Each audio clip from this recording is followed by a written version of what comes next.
के पापा राजेश एक बढ़ई हैं जो लकड़ी की चीजें बनाकर बेचते हैं। लेकिन जब से बाजार में प्लास्टिक की चीजें आने लगी, तब से लोगों ने रोहन के पापा से चीजें खरीदना कम कर दिया, जिससे उन्हें पैसों की बहुत कमी होने लगती है। पापा, आप मेरे लिए कभी भी खिलौने लेकर नहीं आते, जबकि मेरे दोस्तों के पास बहुत सारे खिलौने हैं। बेटा, मैंने इतने सारे खिलौने बनाकर दिए तो हैं तुम्हें। तुम्हारे पास भी बहुत खिलौने हैं, तुम भी इनसे खेला करो। पर पापा, मेरे पास तो पुराने खिलौने हैं और वो भी लकड़ी के बने हुए, लेकिन मेरे दोस्तों के पास प्लास्टिक के नए नए खिलौने हैं। बेटा, तुम अब घर के हालात तो जानते ही हो, इसीलिए अभी कुछ दिन तुम इन लकड़ी के खिलौनों से ही खेल लो। ठीक है पापा, लेकिन मेरे सारे दोस्तों के पास साइकिल है। आप मेरे लिए साइकिल क्यों नहीं खरीद के लाते? मुझे भी साइकिल चलानी है। अगर आप मुझे साइकिल नहीं लाकर दोगे तो मेरे दोस्त मुझसे दोस्ती तोड़ देंगे और फिर मुझे अकेला ही रहना पड़ेगा। अच्छा ठीक है बेटा, मैं पैसे इकट्ठा करने की कोशिश करता हूँ। जैसे ही पैसे इकट्ठे हो जाएंगे मैं तुम्हें नई साइकिल दिला दूंगा। ऐसा है ना, आजकल मेरा काम बहुत मंदा चल रहा है और मेरे हाथ से लकड़ी की बनी हुई चीजें कोई खरीद ही नहीं रहा है। अब जमाना बदल चुका है पापा, आपको भी अब ये बड़े का काम छोड़कर कोई और काम कर लेना चाहिए। ठीक है बेटा, वैसे भी अब इस काम में कमाई तो बिल्कुल रही नहीं, इसीलिए मैं अब किसी नए काम की तलाश करूंगा ताकि कम से कम मैं तुम्हें तो खुश रख सकूं। अब राजेश अपना लकड़ी का काम छोड़कर किसी और काम की तलाश में निकल पड़ता है, लेकिन राजेश को इस काम के अलावा कोई दूसरा काम नहीं आता है, इसीलिए उसे कोई भी काम पर नहीं रखता है और बेचारा राजेश मायूस होकर अपने घर लौट आता है। और जैसे ही उसने घर आकर देखा तो रोहन पहले से ही घर आया हुआ होता है और वो बहुत उदास होता है। क्या हुआ बेटा, आज काम मुझे नहीं मिला और चेहरा तुम्हारा लटका हुआ है? पापा, आज स्कूल लेट पहुंचने की वजह से प्रिंसिपल ने मुझे घर वापस भेज दिया। कोई बात नहीं बेटा, इसमें उदास होने की क्या बात है। कल से तुम टाइम पर स्कूल चले जाना। लेकिन पापा, मैं तो घर से हमेशा ही टाइम से निकलता हूँ, लेकिन स्कूल इतनी दूर है कि पहुँचते पहुँचते देर हो जाती है। चलो ठीक है, कल मैं तुम्हारे प्रिंसिपल से ही बात करूँगा। अगले दिन ही राजेश रोहन के स्कूल पहुँच जाता है। आइए, आपका ही इंतजार कर रही थी मैं। अब क्या बताएं मैडम, हम लोग तो सुबह ही घर से निकल गए थे, लेकिन रास्ता इतना लंबा है कि आते आते दोपहर हो गई। यही हाल आपके बच्चे का भी है, वो हर दिन हाफ टाइम के बाद ही स्कूल पहुंचता है। शुरू में तो मैंने कुछ नहीं कहा था, लेकिन इसका तो अब हर दिन का यही नाटक हो गया है। इसमें नाटक की क्या बात है मैडम, स्कूल का रास्ता ही इतना लंबा है कि आते आते टाइम लग जाता है। वो सब आपकी प्रॉब्लम है, ये सब मैं नहीं जानती। अगर रास्ता लंबा है तो बच्चे को साइकिल खरीद दीजिए, पर बच्चे को कल से लेट स्कूल मत भेजना। उसको देखकर और बच्चे भी उसकी तरह लेट आ रहे हैं। मैं एक गरीब आदमी हूँ मैडम, बड़ी मुश्किल से तो अपने बच्चे की स्कूल की फीस जमा कर पाता हूँ। अब आप ही बताएं, मैं उसके लिए साइकिल खरीद कर कहाँ से लाऊं? ये आपकी दिक्कत है कि आप अपने बच्चे को साइकिल कहाँ से ला कर दोगे, लेकिन मैं आपके बच्चे के लिए स्कूल का टाइम तो नहीं बदल सकती ना। 5-10 मिनट चलता है, लेकिन इतना ज्यादा लेट बिल्कुल नहीं चलेगा। ठीक है मैडम, मैं आपकी बात समझ गया। मैं रोहन के लिए साइकिल खरीदने की पूरी कोशिश करूँगा, बस आप इसको स्कूल से मत निकालिएगा। देखिए, मैं भी नहीं चाहती कि किसी के बच्चे का भविष्य खराब हो। मेरे लिए तो सभी बच्चे एक बराबर हैं। जैसे आपका बच्चा वैसे ही मेरा बच्चा। यहाँ पर सभी को रूल फॉलो करने ही पड़ेंगे, चाहे वो कोई भी हो। ठीक है मैडम, अब मैं रोहन को तभी स्कूल भेजूंगा जब उसके पास साइकिल होगी। अब राजेश स्कूल से निकल आता है। वो मैडम से साइकिल लेने का वादा तो कर आया था, लेकिन उसे समझ नहीं आ रहा था कि वो साइकिल खरीदने के लिए इतने पैसे कहाँ से लाएगा। मैं मैडम से साइकिल का वादा तो कर आया, लेकिन अब रोहन को साइकिल कहाँ से लेकर दूं? हे ऊपर वाले, अब तुझे ही कुछ करना होगा। राजेश और रोहन के गरीबी के दिन बढ़ते जा रहे थे। लेकिन राजेश रोहन को साइकिल नहीं दिला पा रहा था, जिस वजह से दोनों ही बहुत परेशान थे। ऐसे ही एक दिन जब राजेश अपने घर बैठा होता है और वो सोच रहा होता है, अब मैं ऐसा क्या करूं जो रोहन को साइकिल दिला दूं। इतना सोचते सोचते उसे याद आता है, मेरे पिताजी का एक बक्सा रखा हुआ है जो मैंने आज तक खोल कर नहीं देखा, जो अभी तक बंद है। आज मैं उसे खोल कर देखता हूँ, शायद उसमें कुछ मिल जाए। अरे ये इसमें लकड़ी का गोला, वो भी इतना छोटा। इसे बाहर निकाल कर देखता हूँ। फिर वो जैसे ही उसे बाहर निकालता है तो वो गोला अचानक से बहुत बड़ा हो जाता है। अरे वाह, ये लकड़ी का गोला तो बड़ा हो गया। लगता है ये कोई जादुई लकड़ी का गोला है। इस पर तो बहुत अच्छी कारीगरी होगी। फिर वो उस गोले से एक साइकिल बनाता है। जैसे ही राजेश उस साइकिल को जमीन पर रखता है तो वो छोटी सी साइकिल एकदम बड़ी हो जाती है और बहुत चमकने लगती है, जिसे देखकर रोहन बहुत खुश होता है। अरे वाह, ये तो बहुत ही अच्छी साइकिल बना दी पापा आपने तो। हाँ बेटा, अब तो स्कूल जाने में देर नहीं होगी ना? हाँ पापा, अब से मैं रोज टाइम से स्कूल जाया करूँगा। अब रोहन रोज अपने पापा की बनाई हुई जादुई लकड़ी की साइकिल पे स्कूल जाने लगता है। इस साइकिल में रोहन को ज्यादा पेंडल मारने की भी जरूरत नहीं थी। रोहन उसमें एक ही पेंडल मारता और वो साइकिल तेजी से बहुत दूर तक भागने लगती। अरे वाह रोहन, आज तो तुम टाइम से पहले ही स्कूल पहुंच गए। हाँ मिस, ये सब मेरे पापा की बनाई हुई साइकिल का कमाल है, जिसने मुझे इतनी जल्दी स्कूल पहुंचा दिया। सचमुच तुम्हारे पापा ने तो बहुत शानदार साइकिल बनाई है। अब तुम हमेशा टाइम पे स्कूल आना और मन लगाकर पढ़ाई करना। ठीक है मिस, मैं हमेशा मन लगाकर ही पढ़ाई करूँगा।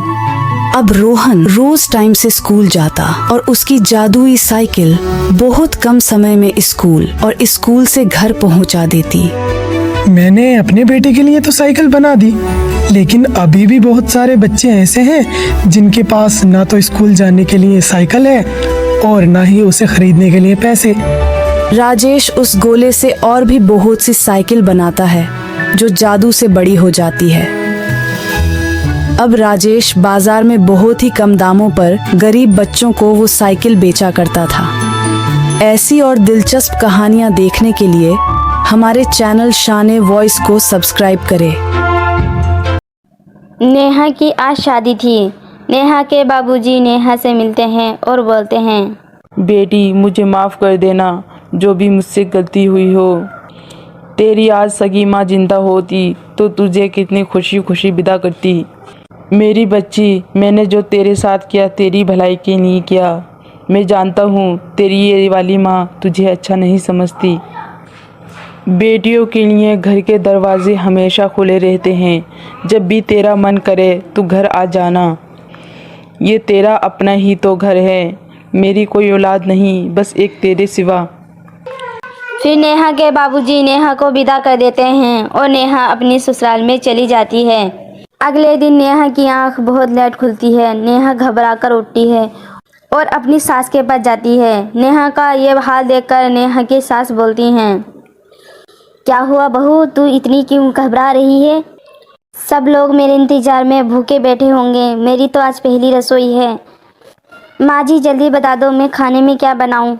अरे बहू थोड़ा आराम कर, कोई बात नहीं, मैंने तुझे जानबूझ के नहीं उठाया।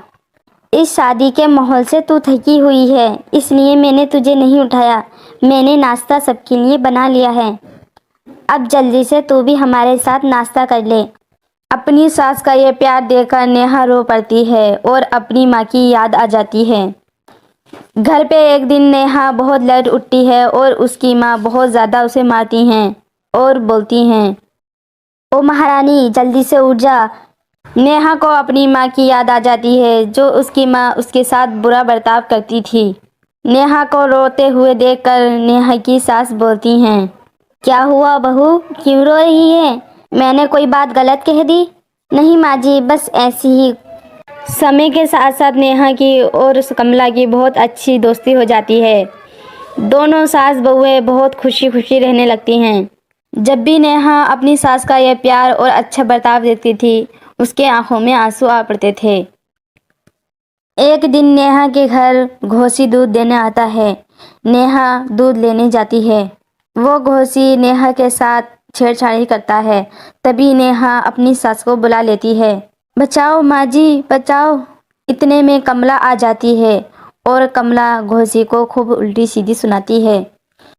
अरे माँ जी, मुझे क्यों डांट रही हो? ये देखो, तुम्हारी बहू ने शुरुआत करी थी। अब तुम्हारी बहू सारा इल्जाम मुझ पे लगा रही है।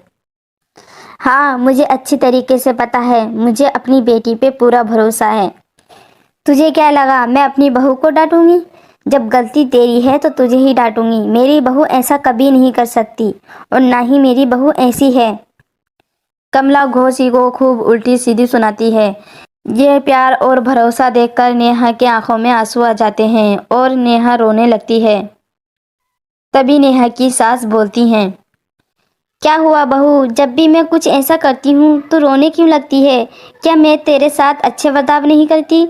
क्या तुझे अच्छे नहीं लगती ये बातें? नहीं माँ जी, ऐसा नहीं है। बस मैं यही देख रही थी। मेरी माँ ने कभी ये भरोसा ना करा और आज तुम मेरी सास हो और तुम मुझ पे इतना भरोसा करती हो। मेरे लिए सबसे लड़ जाती हो। जो माँ को प्यार देना चाहिए था वो आज मेरी सास दे रही है। आपका ये प्यार देखकर बस मुझे आपका ये प्यार देखकर मेरी आंखों से आंसू खुद ही आ जाते हैं। ऐसा नहीं है बहू, तू भी तो मेरी बेटी है, मेरी अपनी सगी बेटियों की तरह है। तू अपना घर छोड़ के मेरे घर आई है। और रही तेरी माँ, मानते हैं उसने तुझे जन्म नहीं दिया, पर हाँ तू देख लेना एक न एक दिन तेरी माँ भी सही हो जाएंगी। दोनों ये बातें करती हैं। तभी नेहा की माँ भी आ जाती हैं और इन लोगों की सब बात सुन लेती हैं। नेहा बेटी, मुझे माफ़ कर दे, मैंने तेरे साथ कभी अच्छा बर्ताव नहीं करा। मैं चाहती तो तुझे अपनी बेटी के तरह रखती। मेरी तो कोई औलाद भी नहीं थी, सिर्फ तेरे सिवा। फिर भी मैंने तेरे साथ बहुत ही बुरा सलूक करा है। बेटी, हो सके तो माफ़ कर दे। अरे नहीं माँ, तो क्या हुआ, तुमने मुझे बचपन से ही पाला है। बस तुम्हारे प्यार को तरसती रही। प्यार ही नहीं सही, पर मेरी परवरिश तो करी है ना।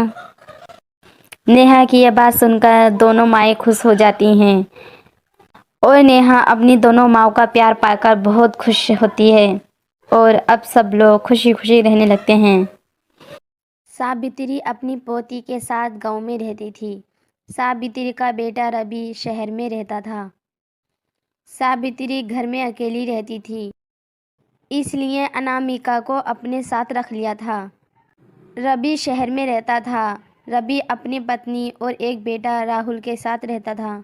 रवि अपनी फैमिली के साथ गांव आता है। सावित्री ने अपने बेटे के लिए मक्का की रोटी और चने का साग बनाया था। वाह माँ, मज़ा आ गया। मक्का की रोटी कितने दिनों में खाई है। मक्का की रोटी और चने का साग खाने में तो गाँव में ही मज़ा आता है। मैं तो इस खाने को ही तरस गया था। थोड़ी देर में रोहन बोलता है, क्या पापा जी, ये क्या खाना है? मैं नहीं खाऊंगा ऐसा खाना। दादी माँ, मेरे लिए तुम पिज़्ज़ा और बर्गर ऑर्डर कर दो, मैं वही खाऊंगा। मैं नहीं खाता ये घास कूड़े। ये क्या बात हुई रोहन बेटे? ये खाना सेहत के लिए बहुत फ़ायदे देता है और तुम बाहर की चीज़ खाते हो, इसलिए तुम मोटे भी हो रहे हो। ये बाहर की चीज़ें नुकसान भी देती हैं, इन्हें खाकर तो इंसान बीमार ही रहता है। चने का साग और मक्का की रोटी खा के देख। नहीं दादी माँ, मुझे ये नहीं खाना। ओए मोटे, ये खाना खा ले चुपचाप। तो कुछ ही दिनों में बाहर का खाना खाते खाते ना मोटा हो जाएगा। देख लेना, सब बच्चे तुझे मोटा मोटा कहकर बुलाएंगे। और तूने गांव का खाना भी खाया भी नहीं है। जब तू खाना खाएगा ना, तू शहर का खाना खाना ही भूल जाएगा। ओए सुखिया, तू ही खाती रहे ये खाना घास कोड़ा। मैं नहीं खाता ये घास कोड़ा। तुझे तो बाहर का कचरा भी ला के खिला दें तो वो भी खा जाएगी। ऐसे ही दोनों बहन भाइयों में रोज की रोज लड़ाई होती रहती है। रोहन घर का खाना अब कुछ नहीं खाता था, वे बाहर का ही खाना खाता था। इस खाने से सब लोग बहुत परेशान हो जाते हैं। एक दिन अनामिका भैंस का दूध निकालने जाती है। ओए सुखिया, तू भैंस के पास में क्यों आई है? दादी माँ की तबीयत खराब लग रही है, इसलिए मैं भैंस का दूध निकालने आई हूँ। हाँ, तो इसमें कौन सी बड़ी बात है, भैंस का दूध तो कोई भी निकाल सकता है। देख अभी रुक, मैं निकाल के दिखाता हूँ। जैसे ही रोहन भैंस के पास जाता है, भैंस उसे मारकर दूर फेंक देती है। रोहन के अंदर ज़्यादा ताकत नहीं थी। रोहन गिर जाता है और उठ नहीं पाता। फिर रोहन को डॉक्टर के पास लेके जाते हैं और डॉक्टर रोहन से बोलते हैं, रोहन बेटा, तुम घर के खाने में ज़्यादा ध्यान दो। ऐसा लगता है तुम बाहर का ही खाना खाते हो। इसकी वजह से तुम्हारे पेट में बहुत खराबी है और तुम्हारे जिस्म में जान भी नहीं है। फिर डॉक्टर रवि से घर के खाने को ज़्यादा कहते हैं और बाहर के खाने को मना कर देते हैं। रोहन को इसकी वजह से बहुत ही ज़्यादा परेशानी होती है। फिर रोहन अपनी दादी से बोलता है, दादी माँ, मेरे लिए कुछ अच्छी सब्जी बना दो। मैं आज से कोई बाहर का खाना नहीं खाऊंगा। मुझे मालूम है मेरे अंदर कितनी कमज़ोरी है। मैं हर वक्त बाहर का खाना खाते खाते अपनी सेहत बेकार कर ली। रोहन अपनी दादी से घर का खाना बनवाता है। रोहन जब खाना खाने बैठता है तो रोहन को बहुत ज़्यादा पसंद आता है। अरे वाह, ये खाना तो बहुत ही टेस्टी है। सच में दादी माँ, ये ऐसी ही खाना होता है? हाँ मेरे बेटे, तभी तो गांव के लोगों की ज़िंदगी ज़्यादा होती है और बीमार भी बहुत कम होते हैं। हम सब घर की ही सब्ज़ी, आटा, चावल खाते हैं और साथ में देसी घी भी खाते हैं। देखना बेटा, तू ये खाना खाएगा तो बहुत जल्दी ठीक हो जाएगा। अब रोहन को घर का खाना बहुत ज़्यादा पसंद आने लगता है। रोहन शहर जाके भी अपनी माँ के हाथों का खाना खाता था और बाहर का खाना बहुत ही कम खाता था। गीता की बड़े बेटे की शादी हो गई थी। गीता की बड़ी बहू सुनीता पूरे घर का काम करती थी और घर का सारा काम धंधा सुनीता के हाथ में होता है। सुनीता की शादी को 5 साल हो गए थे। सुनीता घर का सारा काम कर कर बहुत ज़्यादा थक जाती थी। कुछ दिनों बाद सुनीता के छोटे देवर की शादी हो जाती है और सुनीता के घर छोटी देवरानी आ जाती है। सुनीता इस शादी से बहुत ज़्यादा खुश थी और अपनी सास से बोलती है, अब माँ जी बहुत खुशी हो रही है, मेरा हाथ बटाने मेरी देवरानी आ गई है। मैं अकेली इस घर को संभाल नहीं पाती थी। अब हम देवरानी और जेठानी इस घर को चलाएंगे। हाँ बहू, जैसे तूने पूरे घर को चलाया है, ऐसी ही छोटी बहू निकल जाए। तुम दोनों दुरानी जेठानी बांट के काम कर लिया करना, कोई लड़ाई झगड़ा मत करना। मुझे तुझ पे तो भरोसा है। तूने 5 साल से इस घर को संभाला है और तूने हम सब लोगों को कभी गैर नहीं समझा और हमें बहुत सारा प्यार दिया है। बस मैं ये दुआ करती हूँ मेरी छोटी बहू भी इसी अखलाकी हो। हाँ माँ जी, तुम टेंशन न लो, ऐसी ही तुम्हारी छोटी बहू होगी। हाँ माँ जी, देवरानी अभी इस घर में नहीं है, उसको हम लोगों को बरतने में टाइम लगेगा और हम भी अभी उसे सही नहीं समझ पाएंगे। 1-2 साल तो एक दूसरों को बरतने में निकलेंगे। हाँ बहू, तू सही बोल रही है। कल छोटी बहू की पहली रसोई होगी और छोटी बहू से तू बोल देना कुछ अच्छा बना ले सबके लिए। फिर अगले दिन अनामिका की पहली रसोई होती है। अनामिका खाने में कुछ अच्छा बनाती है, सब लोगों के आगे रख देती है। अरे वाह देवरानी, आज खाने में खुशबू तो बहुत अच्छी आ रही है। हाँ दीदी, मैंने आज खाने में छोले भटूरे बनाए हैं। मेरे मैके में सब लोगों को मेरे हाथ के छोले भटूरे बहुत ज़्यादा पसंद हैं, इसलिए मैंने सोचा मैं भी आज यहाँ छोले भटूरे बना के खिलाऊं। जैसे ही वो दोनों खाना खाती हैं, उनको बहुत ज़्यादा मिर्चें लगती हैं। अरे बहू, इतना तीखा खाना, ये ऐसा खाना कौन खाता है? हमारा तो इस मिर्चों से बुरा हाल हो गया। हाँ मेरी छोटी बहन, तूने इतनी मिर्चें क्यों डाली हैं? यह धोखे से डल गईं। सब्जी में इतनी मिर्चें देखकर तो ऐसा लग रहा है जैसे डब्बा इसी में गिर गया हो। नहीं दीदी, मिर्चें गलती से नहीं डली हैं। इतनी तीखी मिर्चें ही खाते हैं हम सब लोग। मेरे मैके में तीखी ही मिर्चें पसंद हैं सबको। अरे बहू, ऐसा लग रहा है जैसे तूने हमारी जान निकालने की सोची हो। आज से खाना तू नहीं बनाएगी, बड़ी बहू बनाएगी आज से खाना। अब अनामिका घर के सारे काम करती थी, पर खाना उससे नहीं बनवाते थे। घर में खाना बड़ी बहू ही बनाती थी। एक दिन बड़ी बहू की बहुत ज़्यादा तबीयत खराब हो जाती है और उसको डॉक्टर आराम करने को बोलते हैं। अब सारा काम अनामिका के ऊपर आ गया था। अनामिका बहू, आज से काम सारा तू करेगी। मैं तुझे अच्छी तरीके से समझा रही हूँ। सारा काम अब तेरे हवाले है। हाँ, और इस काम में रसोई भी आती है। रसोई का थोड़ा ख्याल रखना। तू समझ रही है ना बहू मैं क्या बोल रही हूँ? यानी मिर्चें कम डालना सब्जी में। ऐसा न हो कहीं मिर्चें डाल के तू अपनी जिठानी को ऊपर पहुँचा दे। अरे नहीं नहीं माँ जी, मैं कोशिश करूँगी। अब अनामिका घर का खाना बनाती थी, पर अनामिका अपने हिसाब से मिर्चें कम डालती थी। घर वालों के हिसाब से मिर्चें वो ज़्यादा हो जाती थी। ऐसी ही अनामिका हर बार में ही अपनी सास से डटाई खाती है। फिर अनामिका की धीरे धीरे आदत बन जाती है। घर वालों के साथ अनामिका भी ऐसी ही खाना खाने लगती है। अनामिका की इसकी वजह से तबीयत बहुत ज़्यादा ख़राब हो जाती है। डॉक्टर अनामिका के खाने को बोलते हैं। अनामिका की सास समझ जाती है और अनामिका की जिठानी बोलती हैं, मेरी छोटी बहन, हमने तुझसे मिर्चें कम डालने को कहा था। ये थोड़ी ना कहा था कि तू भी हल्की मिर्चें खा, और नमक तो बिल्कुल ही कम डालती है। खाने में तुझे कैसे मज़ा आएगा? जब तेरा पेट नहीं भरेगा तो तू बीमार तो पड़ेगी ना। आज से मैं तेरे साथ किचन में काम करूँगी। सब्ज़ी में आज से मिर्चें मैं डालूँगी और सारा सामान तू ही डालेगी। देखना तेरी आदत धीरे धीरे इस खाने की बन जाएगी। ज़्यादा तीखा खाना भी सेहत के लिए अच्छा नहीं होता। अब दोनों दुरानी जेठानी एक साथ किचन में काम करती हैं और अनामिका की भी आदत बन जाती है। अब घर में सब लोग सही खाना खाने लगते हैं। अब अनामिका सब लोगों के साथ कम तीखा खाने लगती है और खुशी खुशी रहने लगते हैं।